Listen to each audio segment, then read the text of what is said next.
So I apologize for being sick on Thursday. Not that I had a lot of choice in it. If anybody didn't get a text from me, and you like getting texts about things like that, means I don't have your number or I lost it. So you might want to send me your number again. Phone number should be on D12. I'll give it to you right now.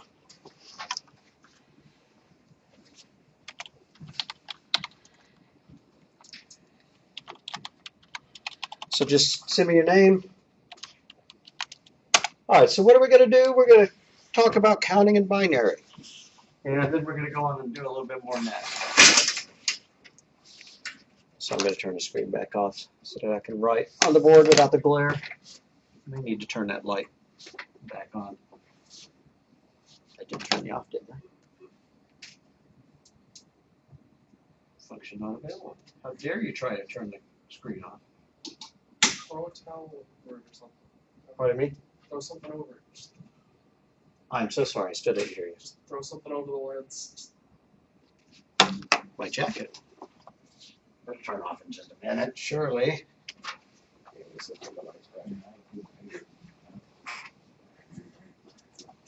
know, I got a sticky note. A lot of those actually usually have something. I've had people complain because of the glare. If I try to write on it with the lamp on. Yeah, that glare's really hurting me right now. There we go. All right. Good to go. Okay, so we're going to hop in our car and we're going to drive somewhere.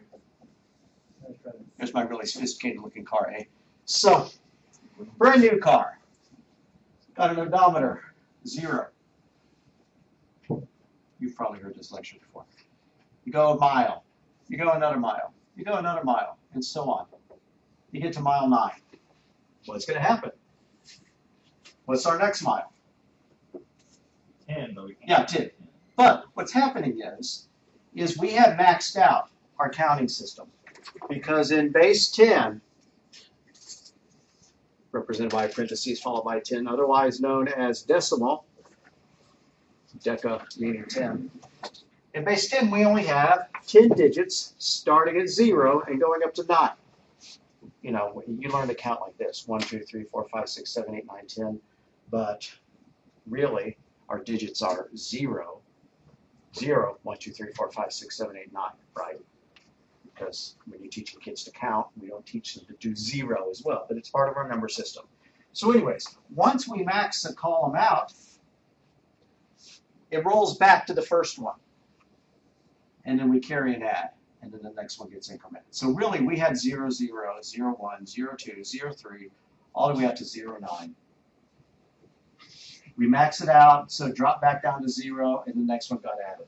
So you cruise on down the road, you get to, 19, same thing happens. 9 is maxed out, rolls back to 0. We add 1 to the next column, 20. And so when you were at 99, this one maxes out after you go a mile, and I know you all know this. And so you add 1 to that one, you increment that one, but whoops, 1 past 9. Again, that's too large for our counting system. So we reset that one back to 0, and then we increment the next one. So, great.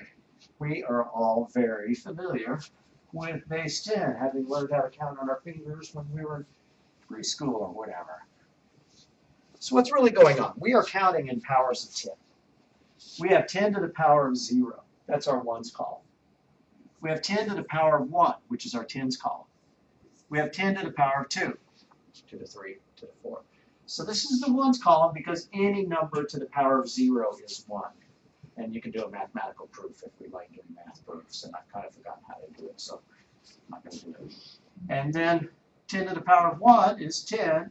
10 squared is 100, 1,000, 10,000, and so on. So if we have the number 238, what does that really mean? It means 2 times 10 to the 2 plus 3 times what? 10 to the power of what? 10 to the power of 1 plus 8 times 10 to the power of 0. Or in other words, 200 plus 30 plus 8. And we get 238, which, presto, we converted 238 in base 10 to 238 base 10. We feel real confident now. We're going to do a little bit more, though. We're going to change our bases around. I'm not going to use base 10 anymore. Now we're going to pretend that we're a species that only has 2 fingers on each hand, so we can count up to 4. We're going to use base 4. Base 4 has 4 digits, 0, 1, 2, and 3. So that's base 4. And we'll never see base 4 again after today. Same idea. We hop into our little car. We drive 0, 0, 0, 1, 0, 0, 2, 0, 3. We've maxed out our counting system. Can't write 4, so we drop that one back down to 0 and we add 1 to the next column. Now, is that 10 the same thing as a decimal base 10? No. Not at all, because these are powers of 4.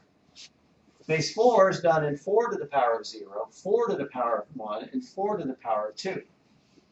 So what's any number to the power of 0? 1. And 4 to the power of 1 is just itself, and 4 squared is?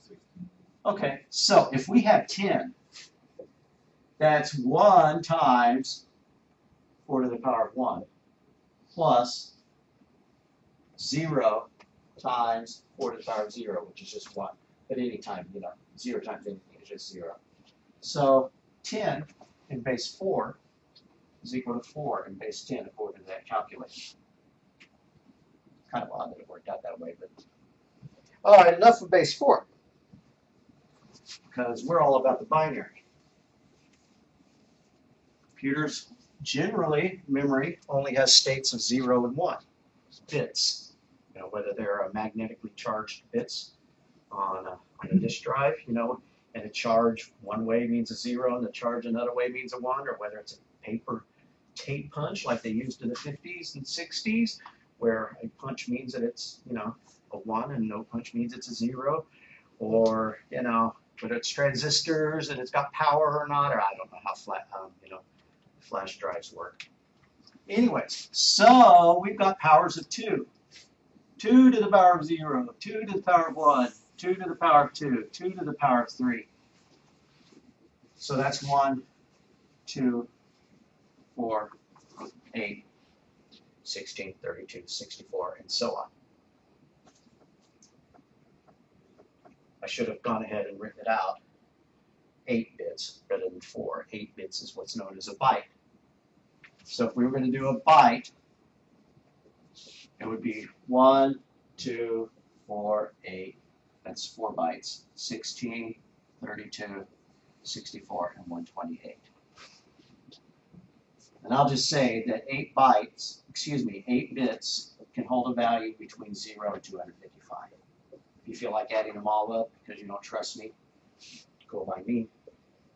4 bits can hold an 8 plus a 4 plus a 2 plus a 1, which is a 15. All right, now I'm going to go back to write it on the screen. Anybody near the back row feel like dousing the lights just a little bit? If you'd be so kind. All right.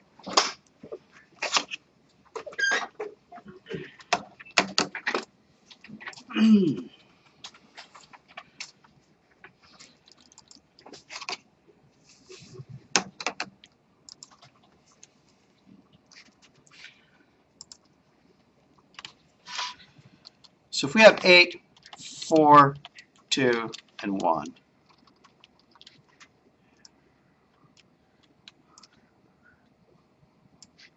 Excuse me for a minute.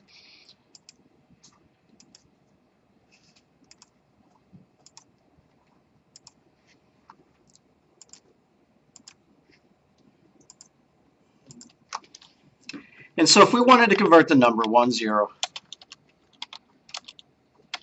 1, 0, what is that? That's an, how many 8s are there? How many 4s are there? How many 2s are there? And then how many 1s are there? So that's 8 plus 2 is equal to 10.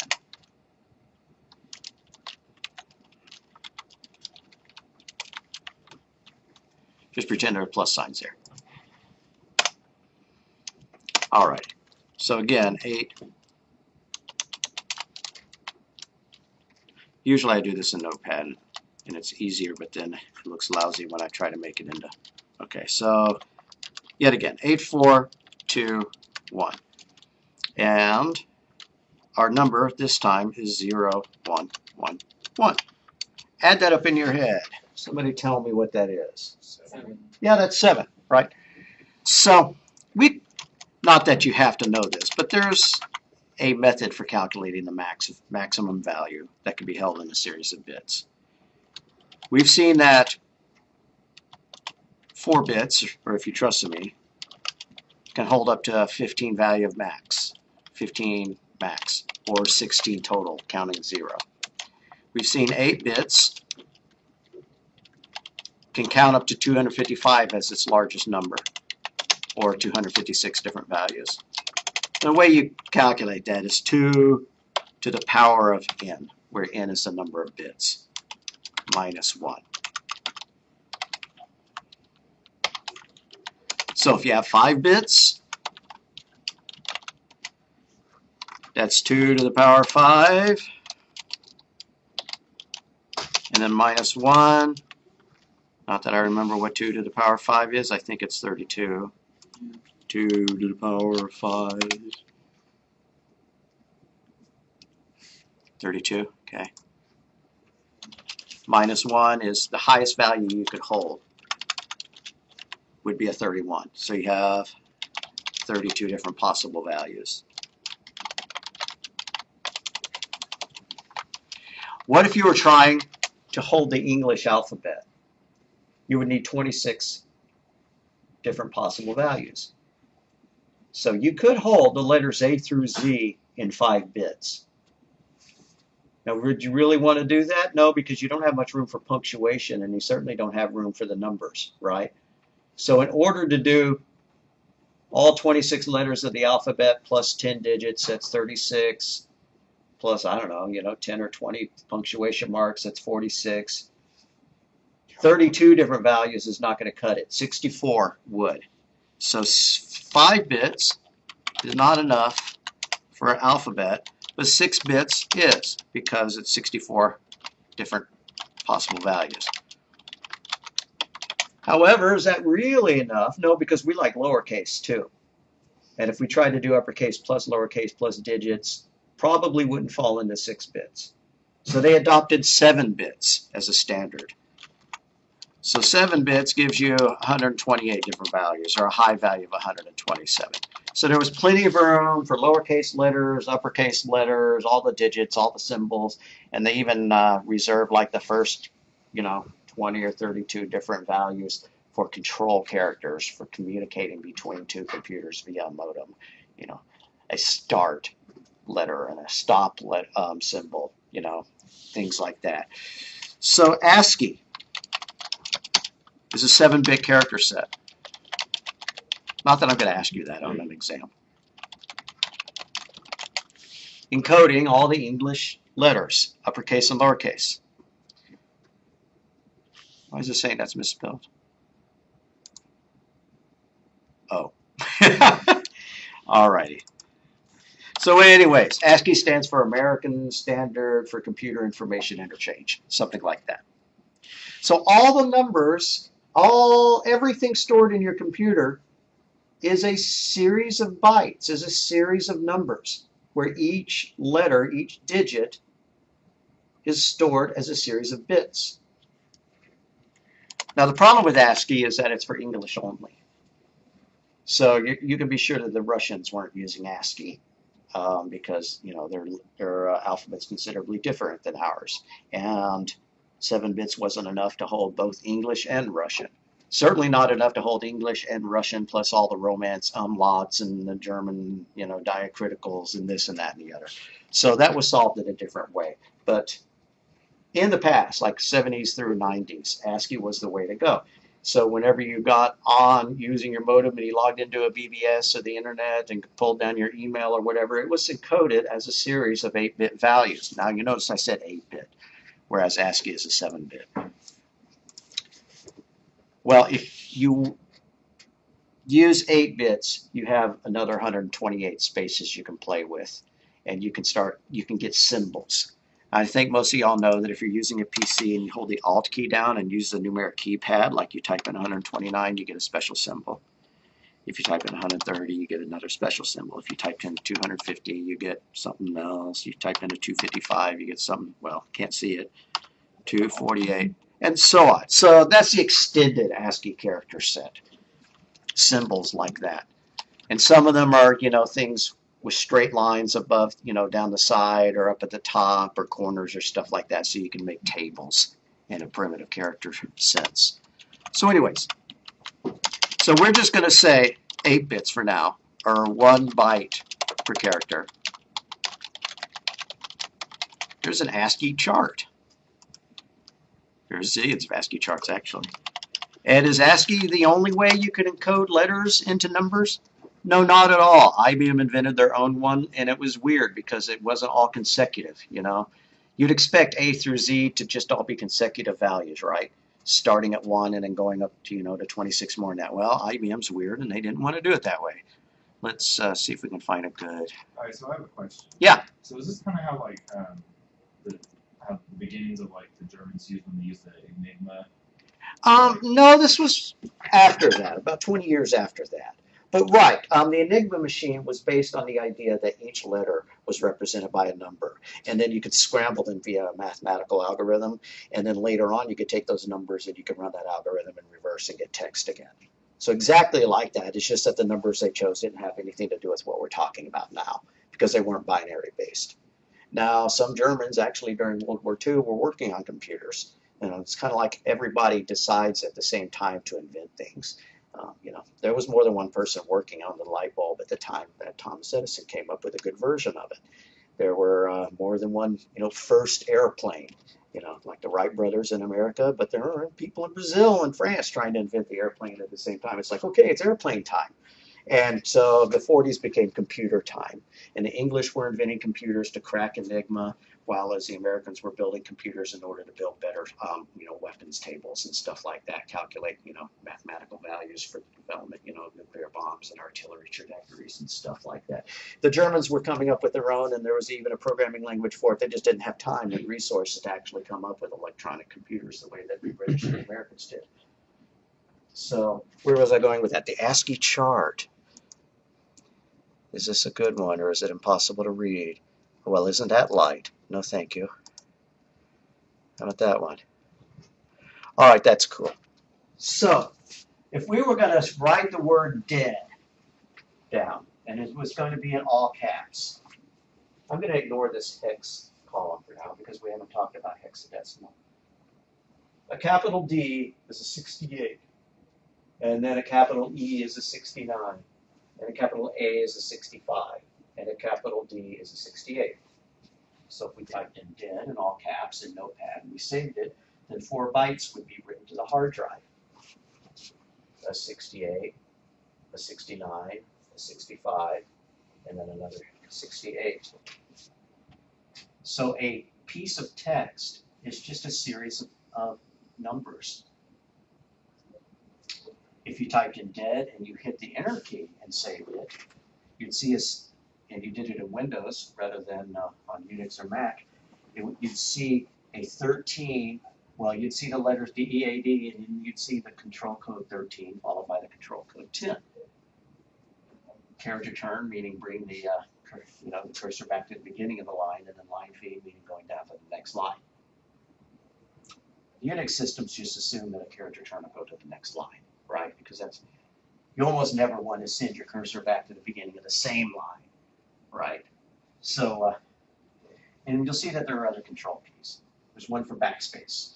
So, you're hitting backspace on your keyboard was sending a whole bunch of ASCII values 8 to the computer, and it would figure out what to do with it. And those shift keys. And here's the ones that, we have really no connection with anymore. Stuff during the 60s or whatever. Start of text, end of transmission, inquiry, acknowledgement, bell, so that you can make a computer ring, make a beep or whatever. Negative ACK, synchronous IDOS, whatever. So the good stuff, besides the character return and the tabs, start over here with 32, where you have a space, and then you have some punctuation, and then you have the numbers 0 through 9, and you have some more punctuation. I don't know why all the punctuation wasn't contiguous. And then starting at 65, you had A through Z. Then you had some more punctuation, got to spread the punctuation out, but at least the letters were contiguous, unlike IBM. And then over here, you'll notice lowercase a, which is like 32 more. So instead of 65, lowercase a is a 97. Instead of a B being a 66, a lowercase a, B is a 98, and so far. So the word size 8 for bits, for 8 bits being the minimum value stored in a computer, is an arbitrary value. It's just one that proved very useful and that got settled upon during the late 60s. You know, before that, some people built computers that had word size of 13 bits or 7 or whatever. 8 just happens to be a really nice fit for doing this and for doing other kinds of math.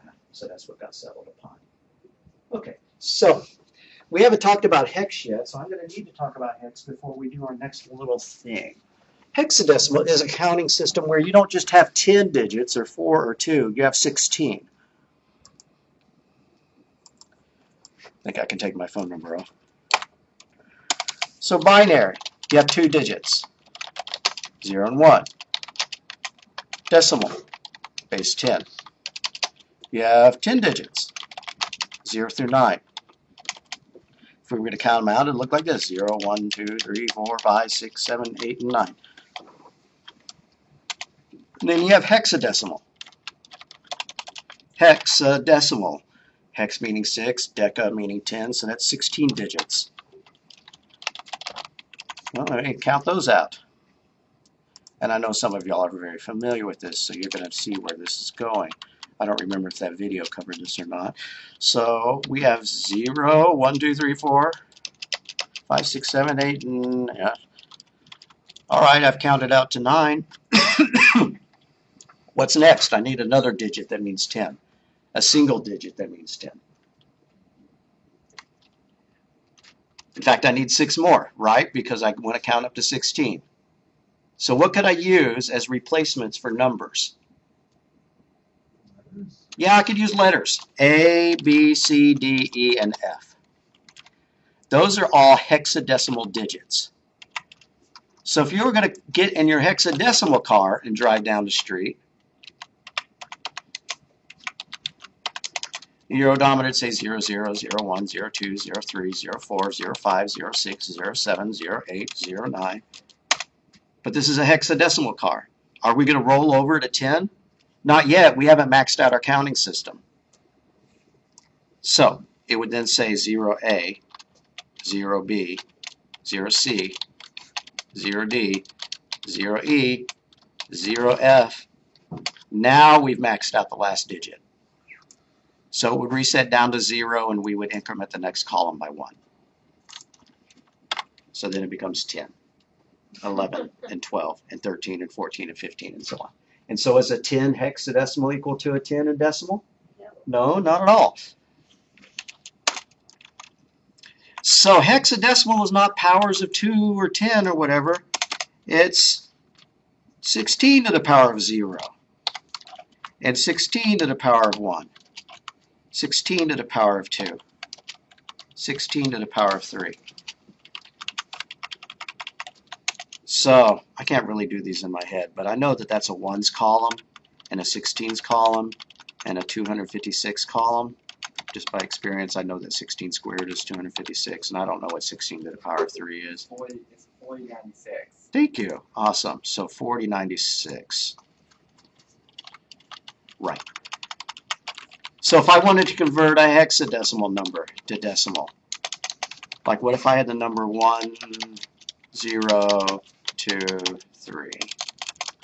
What does that mean? It means 1 times 4096 plus, how many 256s do we have? We only have 0 256s. How many 16s do we have? Yeah, we have 2 16s, so that's 32. And then how many 1s do we have? 3. 3, okay. And if I could add this up in my head, that'd be pretty awesome. 496 plus 32 plus 3. I should ask Daniel. 496 plus 32 plus 3. Can I type? I could have just added it faster than it took me to type it. Okay, so it's 4131. If I ask you to do that kind of conversion, I don't care if you get the right answer. I just care if you get that part right, because the rest of it's adding, and if you had to add it in your head or on the calculator or whatever, you might slip up, but you've already proven you know how to do it if you get this part right. So that means that 1023 in hex is, I don't know why I'm suddenly typing in caps, in decimal. That's how you convert to decimal. Converting back is hard, and we're not going to worry about converting back. Not that hard. You can go and type it into Google. What is 4131 in base 16, and it would probably tell you. Or you could find a calculator that did it. Let's do another one. If we have 0, 1, A, F. Convert to decimal. I need to set up the same little chart. And now I wish I kept working on that Word document. We'd have that, and we would have 0, 1, A, F. So how many 496s do I have? 0. Yeah, so we have 0 496s. How many 256s do I have? 1. Yeah, so we have 1. How many 16s do I have? Well, let's remember what a 16 is. It's 1 plus 1 after 9, so that means it's a 10. So 10 times 16 is 160. And then how many 1s do we have? Well, if that's a 10, that's an 11, that's a 12, that's a 13, that's a 14, and so an F is a 15.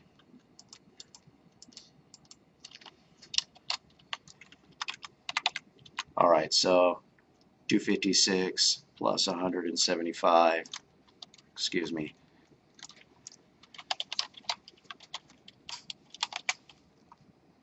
is 431. So what about 0, 0, FF? Now I'm not going to write these numbers out now, but we know what an F is. It's a 15. So what does that equal to? Just give me some numbers. It's 15 times 16 plus 15 times 1, which is another 15. Yeah. So it's, yep, 255, exactly. You're better at that in your head than I am. That's cool. Okay. Yeah, thank you. All right, so that's equal to that.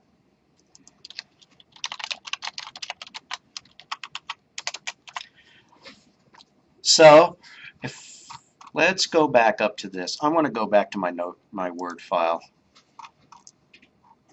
and set up a little counting.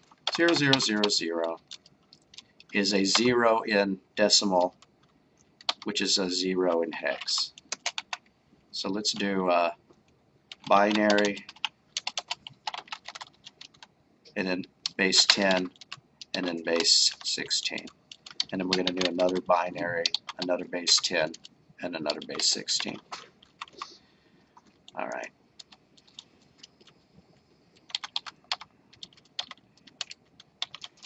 All right, forgive me while I set this up as another table.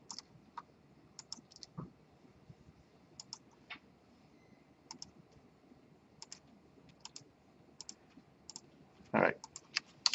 So counting them down, 0, 0, 0, 1. 0, 0, 1, 0. What's next after that? 0, 0, 1. Yep, 0, 0, 1, 1. And what's after that? 0, 1, 0, 2. Yep.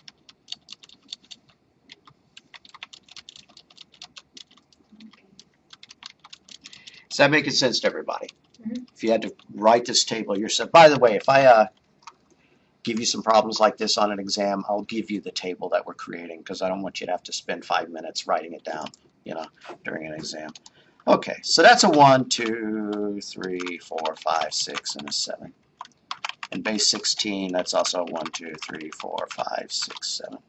If we were going to try to color code these to make these easy to read, maybe I'd color those, I don't know, green or something.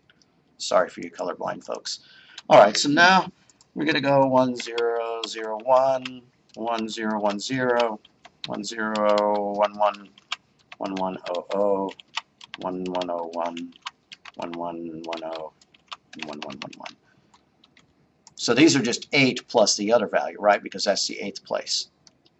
So that's a 9, 10, 11, 12, 13, 14, 15. That's a 9, but we're counting in hex now. What's after a 9? A, and then B, and C, and D, and E, F. Like I said, I'd give you that chart, which would make doing this kind of stuff easier.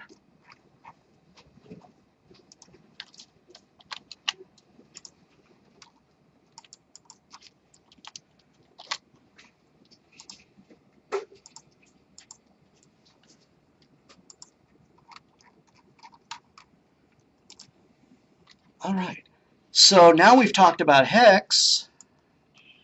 We can go back and look at our hexadecimal chart again.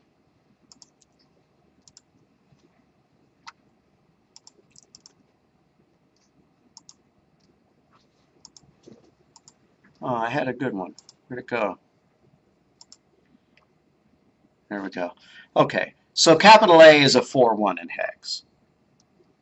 A capital B is a 4-2. A capital C is a 4-3. A capital D is a 44, and so on.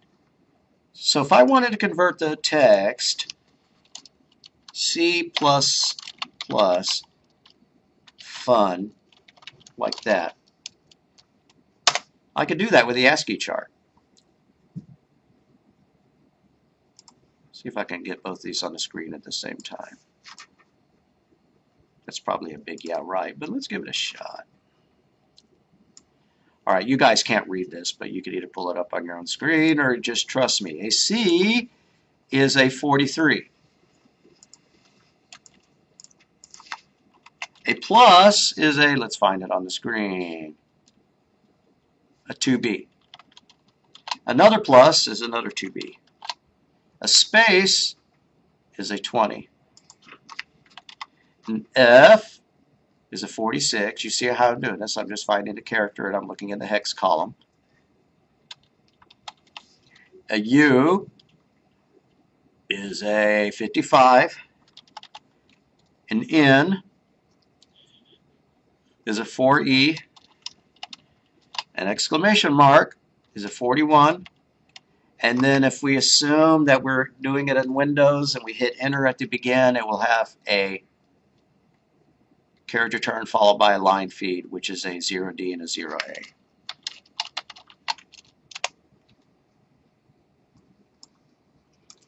Alrighty, let's find out if that's right.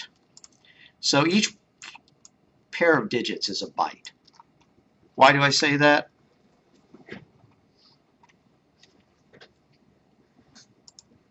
Because you can hold a digit in 4 bits.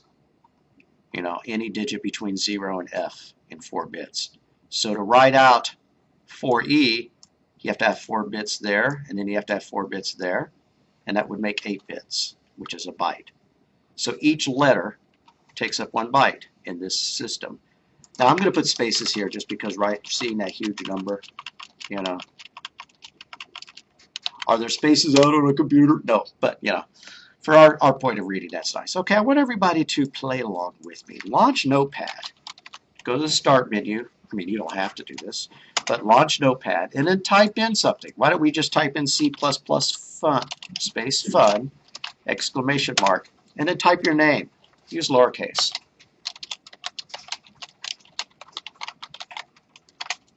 Then save it. Save it to your desktop or somewhere really easy to find.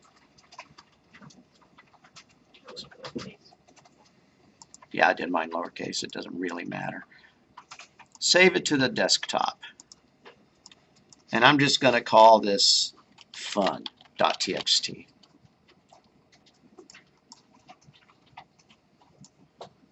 Now I want to go and look at the bytes.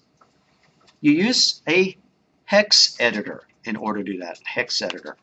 Not a text editor, but a hex editor. Now we don't happen to have hex editors installed on these machines, but there are online versions. So pop open your favorite browser. I like Chrome. And go to hexed.it, hexedit, except with a period there to make it a URL. Hexed, period, IT.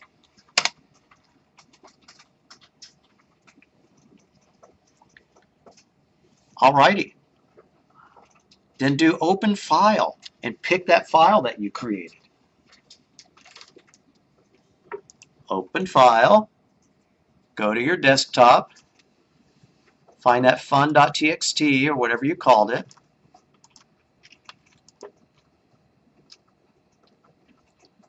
And we see these numbers, 4, 3, 2b, 2b. If I pull up my Word doc and try to see if they're the same, 4, 2, 2b, 2b, 20, 4, 6, 55, I'm just checking them to see if I made any mistakes. 4e, 4, 1, 0d, 0a. The 0d and the 0a are where you hit the enter key. And then there's a new line of text, 4a, 65, 66, 66, 20, 54, 68, 6f, you know, whatever. Let's make a change. What's a question mark according to the ASCII chart? Does anybody else have the ASCII chart in front of them? If not, that's fine. I'll look it up for you.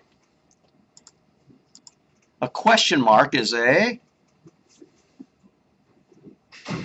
down here, it's a 3F. Let's replace that 2-1, the exclamation mark, with a 3F.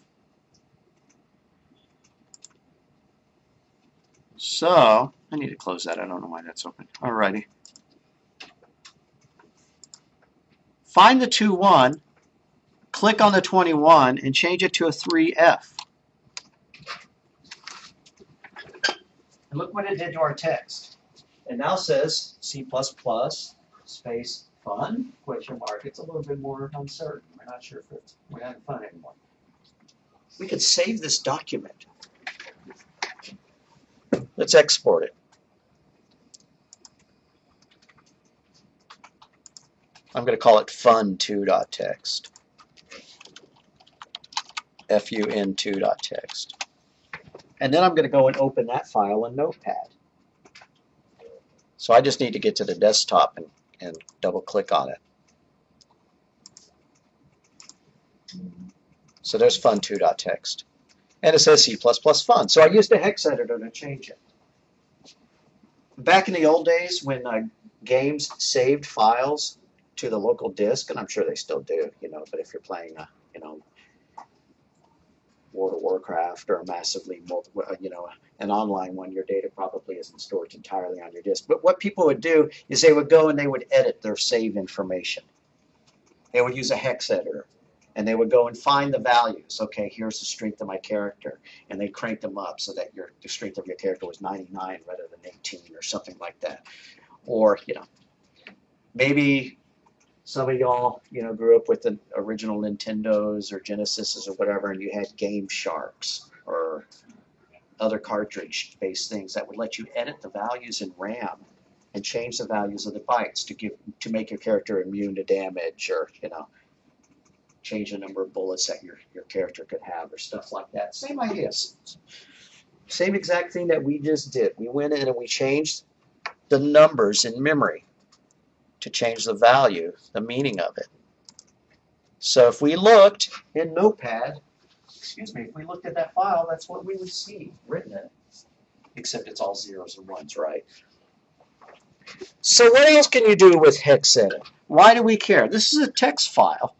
And your CPP files, your C++ files, are also text files, so you could open up a CPP file that way. Your Python files are text files. But we're going to look at something else. I happen to have a JPEG stored out here on my desktop. thought.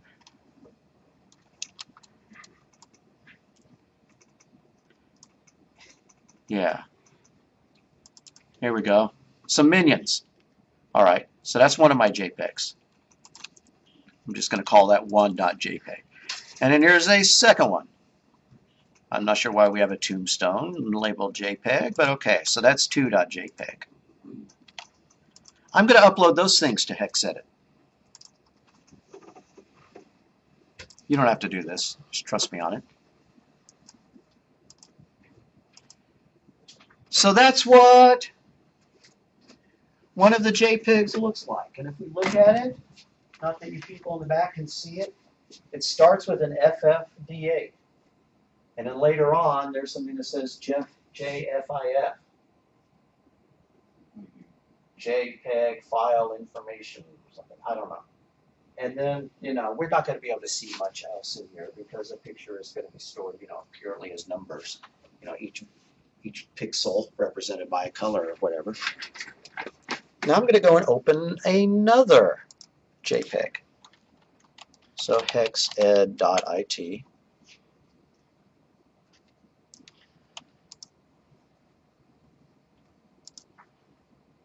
Open file 2.jpg.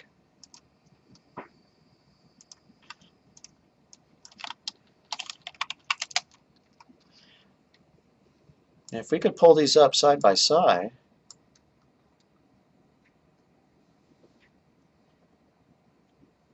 you see this is 2.jpg here. This is 1.jpg here. The headers look very similar. And they're not identical, but the first few bytes are the same. FDA, FFE0. Oh, well, we already have a difference there. You know, but then we have some JFIF there, just like we did there. So you can look at a file, or you could watch the bytes coming through a router, you know, or whatever. You can look at a series of bytes and figure out that it's an image, just based on the first few bytes in the file. That's called a header. That's the file header. Different file types have different file header. File headers. I'm going to upload another one. I have a PNG here, which is another different kind of image format. Anybody know the difference between a PNG file and a JPEG? Why there are two different formats?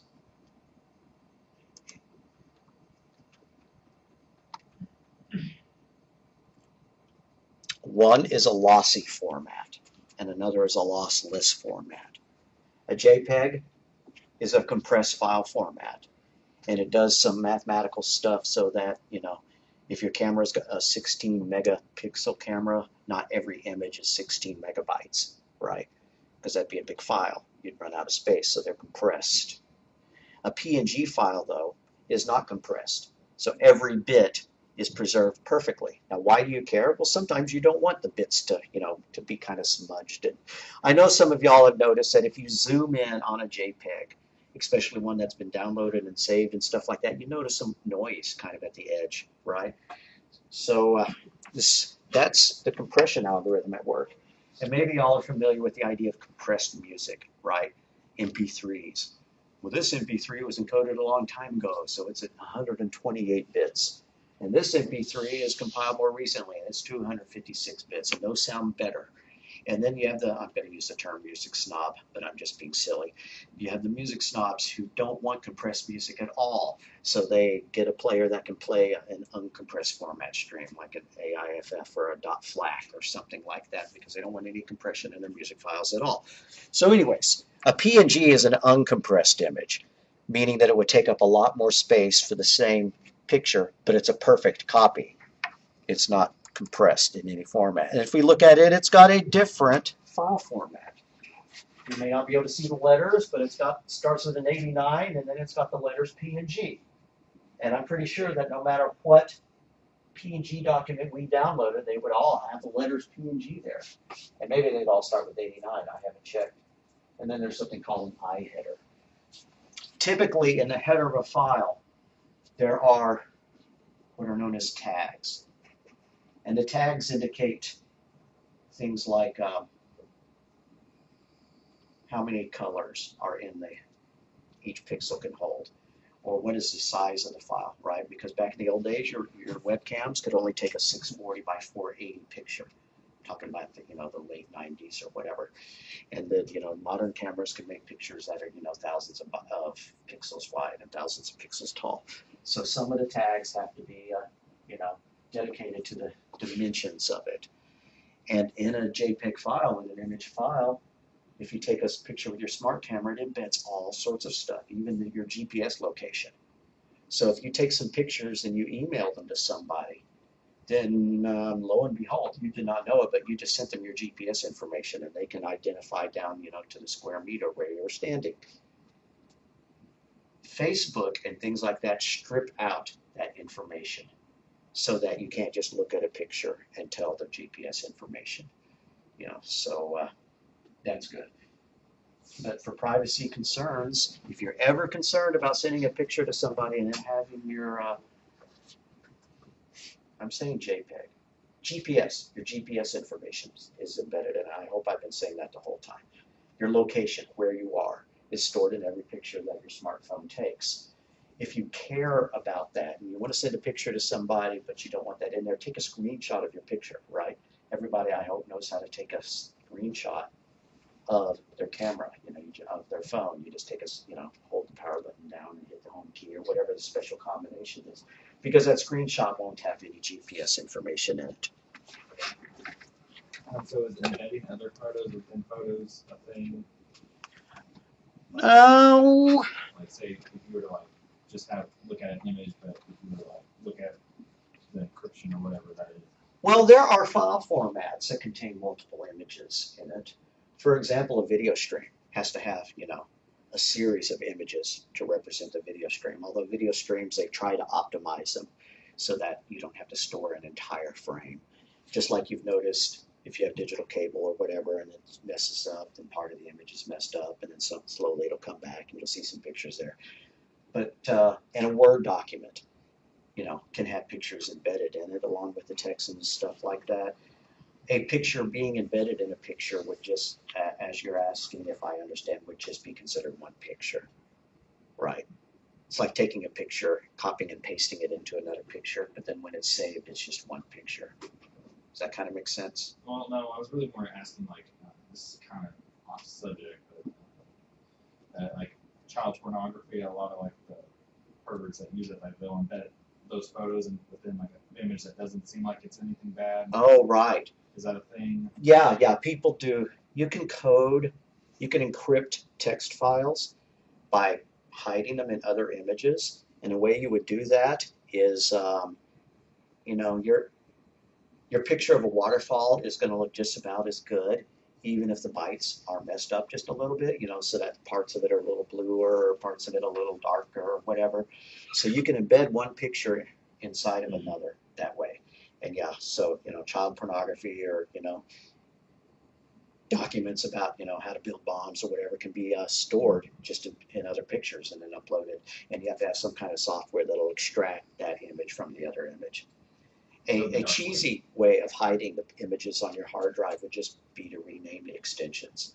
If you have a file called puppy.jpg and you go and you change the extension of it to puppy.exe, then if they double click on it, it's not going to load up as an image. But that's obviously not a very secure thing, because you could open it up with a hex editor, look at the header, and see.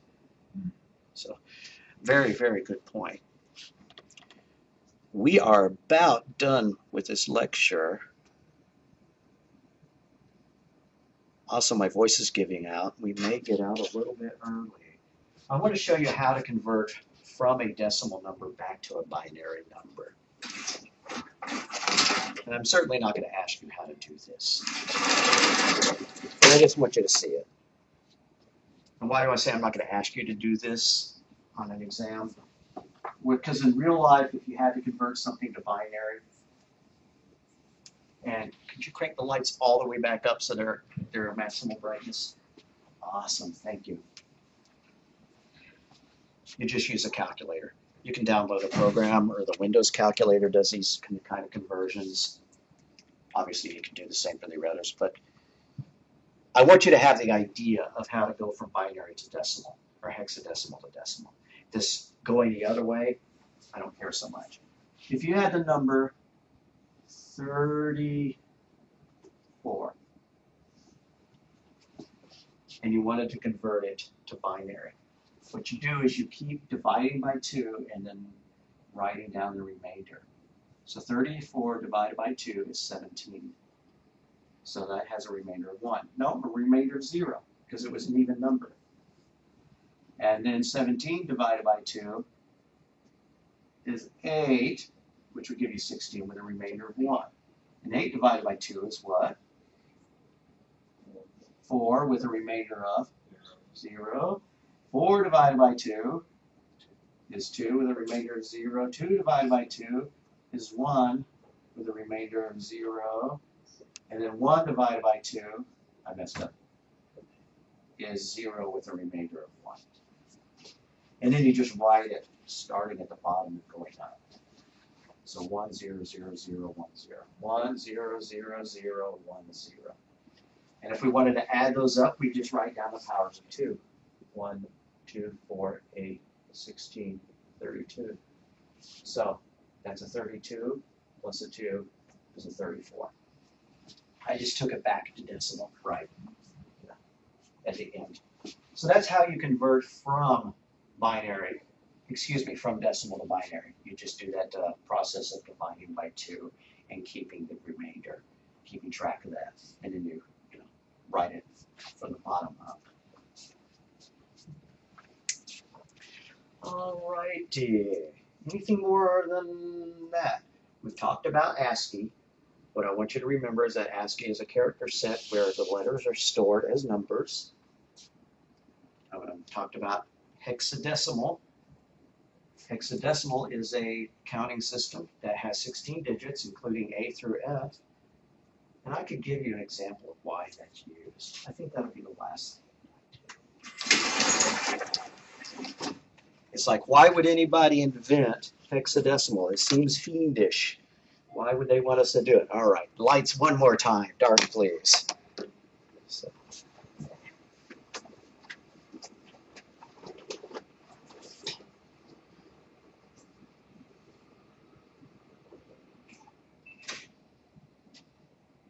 Hexadecimal was just invented as an efficient way of showing bits, bytes. It needs to be in number format.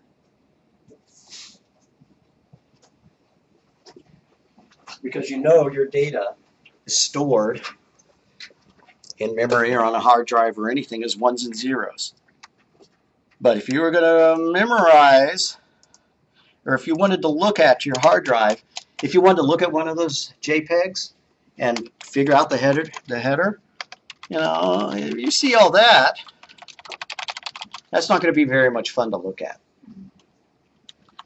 So you could break this up into decimal values. Where's my cute little chart?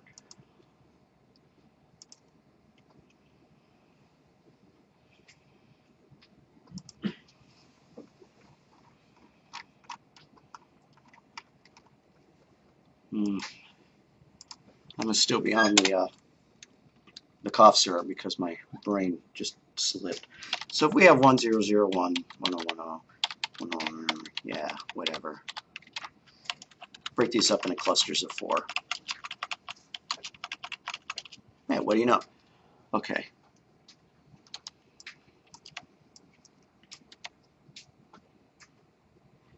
Try not to duplicate the numbers. Alrighty. So if we were going to do these in decimal, a 1001 is a, scroll way up here, 1001 is a 9. And a 1101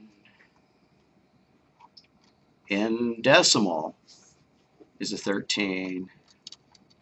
And a 1010 is a 10.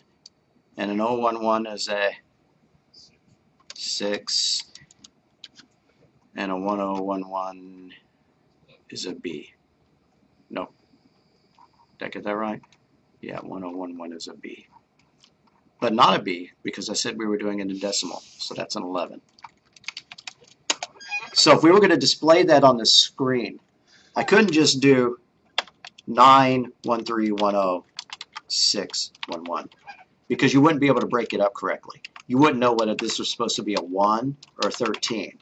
You wouldn't know whether that was supposed to be a 31 or a 13. Yeah, right? So we would have to pad them out so that each one had a leading 0. So you get 0, 9, 13. And this is the least important part of the lecture. Doesn't mean I want you to fall asleep. Okay, so that is, if you had these 5 bytes and you were going to display them as decimal numbers, all crammed together to try to look at them on a screen, that's what you would get. But if you were going to display them as hex values, that would be a 9 and a 13 is a D, and that's an A. You know why, right? 10 decimal is an A and A in hex. And so what is an 11? Yeah, so if we were going to write that down in hex, we don't need those leading zeros to pad things out.